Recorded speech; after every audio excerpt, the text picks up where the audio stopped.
Irmãos, abramos a palavra de Deus em Marcos, capítulo 1. Na verdade, eu me antecipei um pouquinho ao registrar o texto no boletim. Não são os versículos 40 e 41, mas vai ser do 32 ao 34.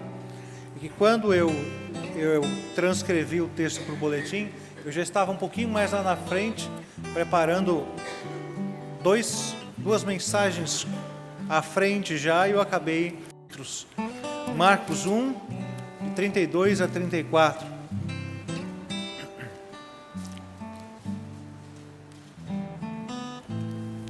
Diz assim a palavra de Deus. Marcos 1, de 32 ao 34. Ao anoitecer, depois do pôr do sol, o povo levou a Jesus todos os doentes e os endemoniados. Toda a cidade se reuniu à porta da casa. E Jesus curou muitos que sofriam de várias doenças e também expulsou muitos demônios. Não permitia, porém, que eles falassem, porque sabiam quem ele era. Percebam, irmãos, que aqui o dia está acabando. Nós pegamos aqui 3 partes do dia de Jesus, que era um sábado. Primeiro nós falamos o que ele fez de manhã. Ele esteve na sinagoga, como acontecia nos sábados, e ali ele testemunhou da palavra e expulsou o endemoniado, um espírito imundo do endemoniado. À tarde, começo da tarde, por ali, eles saíram da sinagoga e foram para a casa de Pedro, onde Jesus curou a sogra dele, a sogra de Pedro. E agora, ao cair da noite, isso é importante porque o judeu dividia as horas de maneira diferente da gente. O dia do judeu acabava às 6 da tarde. Então diz aqui que ao pôr do sol, queria dizer que acabou o sábado, já era domingo para o judeu. 6:01 da tarde de sábado é domingo para ele.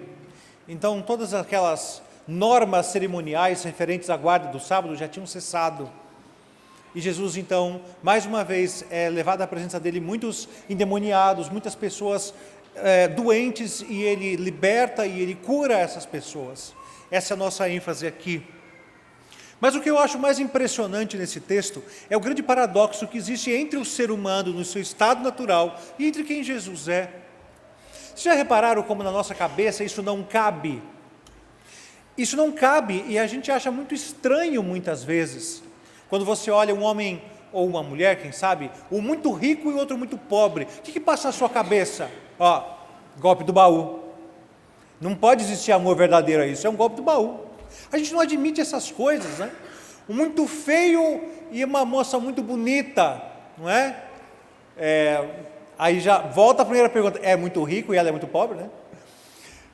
Por quê? Porque a nossa cabeça não cabe. Como que pode uma mulher tão bonita namorar com um homem tão feio, né? Eu vejo aqui que muitos estão nessa mesma situação que eu, né? Tanto homem feio, com moças tão bonitas, como nós temos aqui na nossa igreja, mas os homens são tudo muito feios, desculpa falar, mas são muito feios.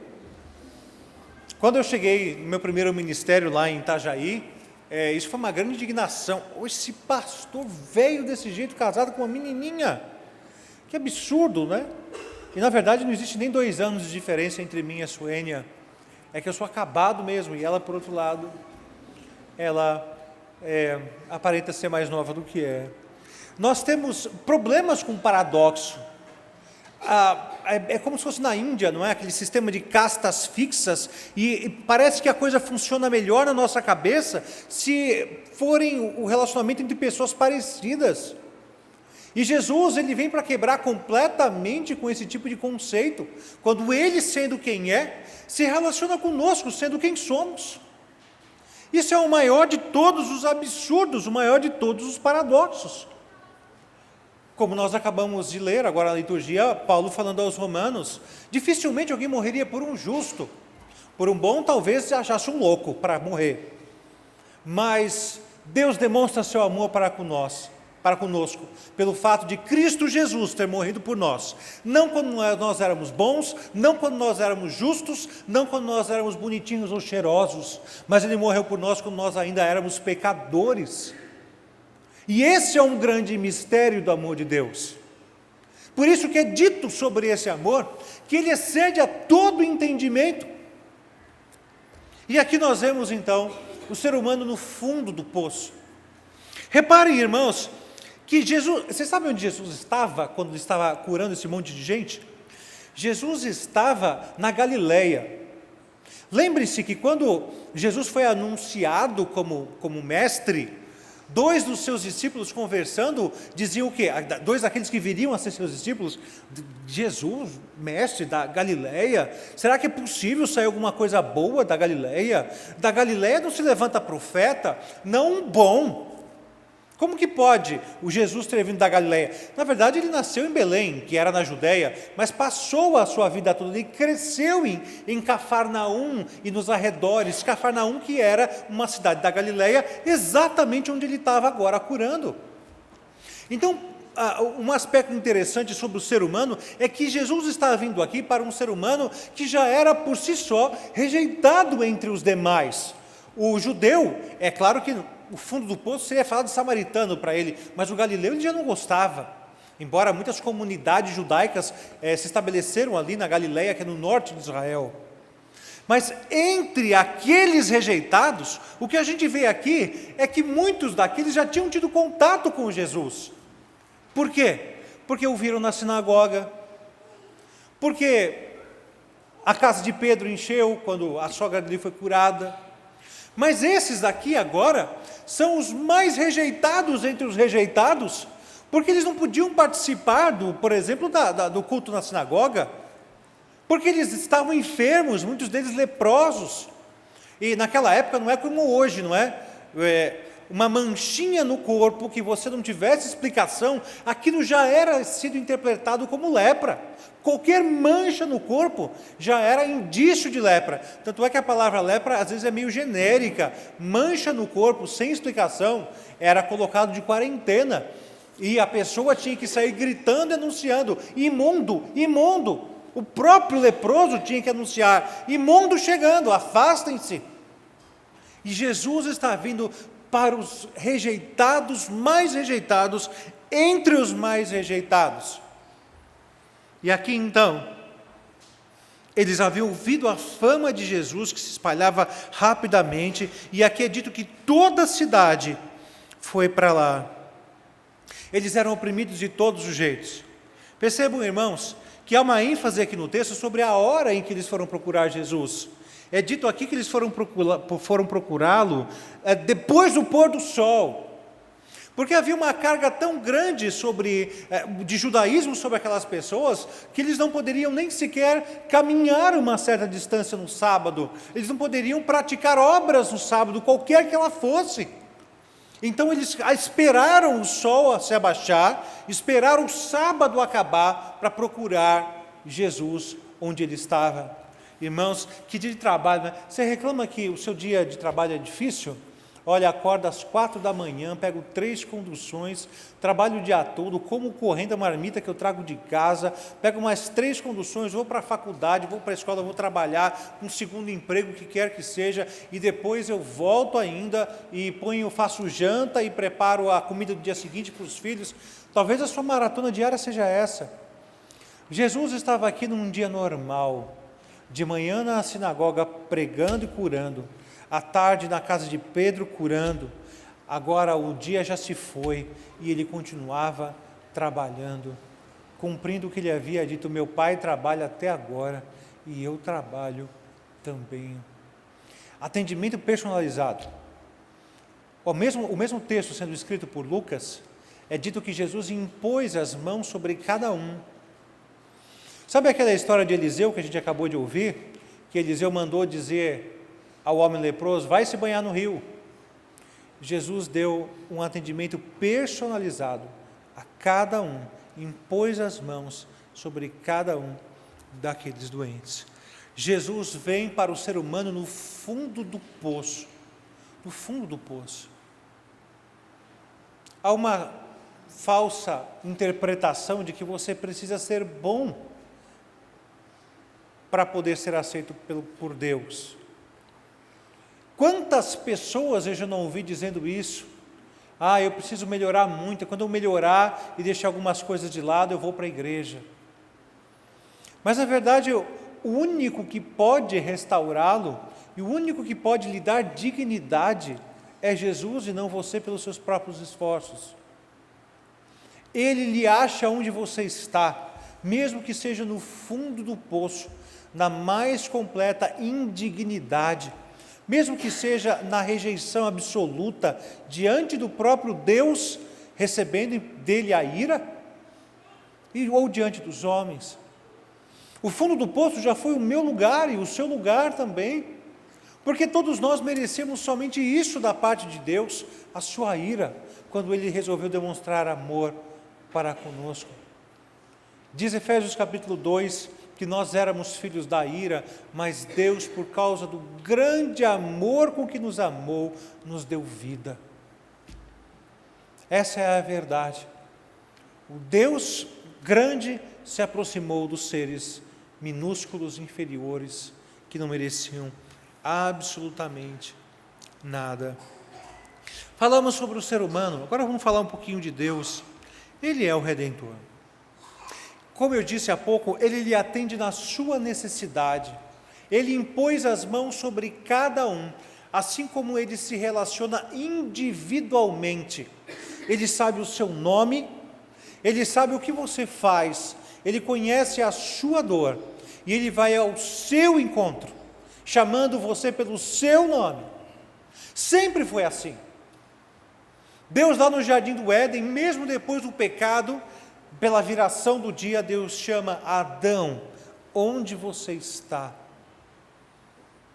Jesus Cristo curou cada um ali, sem exceção, não esqueceu de ninguém. Muitas vezes a gente permite que esse conceito de relacionamento, em que tem que haver uma vantagem, tem que haver uma recompensa, muitas vezes a gente permite que esse tipo de relacionamento humano permeie o nosso relacionamento com Deus, porque o relacionamento humano é assim. Outro dia eu ouvi um professor dizendo que a amizade é quando você tem algo para dar e algo para receber. Me fala, agora, você acha isso esquisito? Agora me responde uma coisa. Você tem algum amigo de quem você não precise nada? Você tem algum amigo assim? Você tem algum amigo que não possa lhe dar absolutamente nada, em que você tenha plena consciência, esse relacionamento é só para eu abençoá-lo, porque ele não tem nada a me dar? Você não tem. É muito difícil que você tenha. Jesus tem.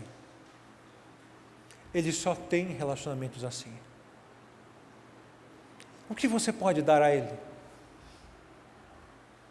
De que maneira você pode aumentar a glória dEle? No que vai adiantar para Ele você destacar o louvor, ou louvá-lo, ou adorá-lo? Você pensa que Jesus melhora em alguma coisa, Ele se sente melhor quando nós o adoramos? Nós nos sentimos melhores quando nós o adoramos. É por isso que Ele nos manda adorá-lo. Porque isso é bom para nós. Porque isso nos aproxima dEle. Mas Ele não aumenta de tamanho, ou de poder, ou de glória por causa da nossa adoração. Já pensaram nisso? Deus, através de Cristo, não ganha absolutamente nada se relacionando conosco. E às vezes a gente permite que o nosso conceito mundano de relacionamento invada o nosso relacionamento com Deus. E aí então você peca. Você se afasta de Deus. E aquele conceito de relacionamento vem à sua mente. Eu não serei aceito. Eu não serei perdoado. Não tem como, eu vou confessar de novo as mesmas coisas, dessa vez Deus não vai perdoar. E você até se acha piedoso quando você usa dessa argumentação. Não, Deus é bom demais para mim. É claro que Ele é bom demais para você, mas Ele nunca te amou pelo que você era. Ao contrário, é o amor dEle que lhe trouxe dignidade. É o fato de você ser amado por Ele que isso lhe conferiu um cheiro diferente, o cheiro de Cristo, o bom perfume de Cristo. Ele vai ao seu encontro da sua necessidade para resolver o seu problema. O trato de Cristo conosco não é um trato por atacado, é um trato de varejo, personalizado. Uma vez, acho que eu falei isso uma vez para os irmãos, eu tinha um cachorro bonito pra caramba, um pastor belga, e ele estava muito doente e acabou morrendo, mas quando ele estava muito doente, eu pedi para que, na reunião de oração, que orassem pelo meu cachorro. E depois alguém veio dizer indignado, mas como assim você vai pedir para orar pelo seu cachorro? Isso está me fazendo sofrer, eu não queria que meu bichinho morresse. Por que isso não pode ser colocado em oração diante de Deus? Nós temos uma intensa dificuldade de associar o louvor, o respeito com intimidade. E esse é o nosso maior desafio como cristãos, sermos íntimos de Deus, não ter nada no nosso coração que não seja colocado diante dEle, e ao mesmo tempo sem que nós percamos o respeito. Às vezes a gente confunde as coisas, e não pode ser confundido. Deus tem que ser íntimo nosso. Sabe aquela sensação, quando algo lhe acontece, e você tem um amigo tão chegado que você pensa assim, eu não vejo a hora de encontrá-lo para conversar com ele a respeito disso? Nossa, quando eu chegar em casa, eu vou falar sobre isso com a minha mãe, quando eu encontrar o meu namorado, minha namorada, meu marido, minha mulher, eu vou conversar sobre isso. É esse tipo de coisa que tem que existir com Deus, porque Cristo, como foi orado pelo Samir, é nosso irmão mais velho. Ele se constituiu família conosco e espera que haja um relacionamento normal de família, como ouvir e falar, dialogar, de você poder colocar diante dele os seus mais profundos desejos, necessidades, tristezas. Não é à toa que alguém já chamou os Salmos de o grande divã de Deus, no qual você é capaz de se abrir, no caso aqui a maioria, ou metade dos Salmos escrito por Davi, em que você percebe que ele louvava a Deus quando estava triste, quando tinha problemas, se sentia perseguido e dizia assim, o Salmo 2, ó Pai, nossa, a minha impressão é que todo mundo resolveu fazer um complô contra mim, que por todo lado que eu olho, que eu vejo, as pessoas se levantam para falar mal de mim. Você já não passou por uma situação dessa? O que ele faz? Ele abre o coração e se coloca diante de Deus. Ele tem um relacionamento de intimidade com Deus. Isso falta para nós. Jesus Cristo quer estabelecer esse relacionamento. Ele é a ponte entre o Pai e nós. E Ele vem ao nosso encontro e toca a nossa cabeça com a sua mão, para nos curar e para nos abençoar. Jesus não é comparado a ninguém, não é comparável a ninguém. Não houve ninguém em toda a história da palavra que pudesse ter poder para curar a todos. E Jesus assim o fez indiscriminadamente. E assim hoje Ele faz. Ele chama para si pessoas de todas as raças, povos, tribos e nações. Ele espera que constituamos família com Ele, independente de quem somos. E por último, irmãos, percebam que interessante aqui, os dois tipos de problemas que Jesus resolve. Ele primeiro, diz aqui o versículo 32, diz que são levados a Ele todos os doentes e todos endemoniados. Então isso aqui já é algo digno de nota, porque muita gente confunde as duas coisas, e aqui o texto está separando. O que eu quero dizer com isso? Esse negócio de dizer que toda doença é culpa do diabo, isso aí não está na Bíblia. Tanto é que está aqui separado pelo evangelista. Doente é uma coisa, endemoniado é outra. E ele está aqui deixando claro isso. Mas o interessante é que ele está tratando aqui de dois problemas que são os piores do ser humano. Um inimigo externo a ele, que o atormenta, e um inimigo interno a ele, que é a sua própria natureza pecaminosa. A doença tem esse indício, tem essa indicação de que há um problema em nós. Ninguém morre são. Ninguém morre são. Podia estar bonzinho até a hora da morte, mas na hora da morte aconteceu alguma coisa para morrer. Ou, ao menos tenha sido algum acidente, alguma coisa assim. Mas se você morre sozinho, de causas naturais, você morre doente. O que aconteceu? Falência múltipla dos órgãos, parada cardíaca, infarto, deu uma AVC, alguma coisa assim, mas ninguém morre são. E quando morre velhinho de uma doença dessa, você diz o quê? Morreu de causas naturais, porque a doença é natural à nossa natureza.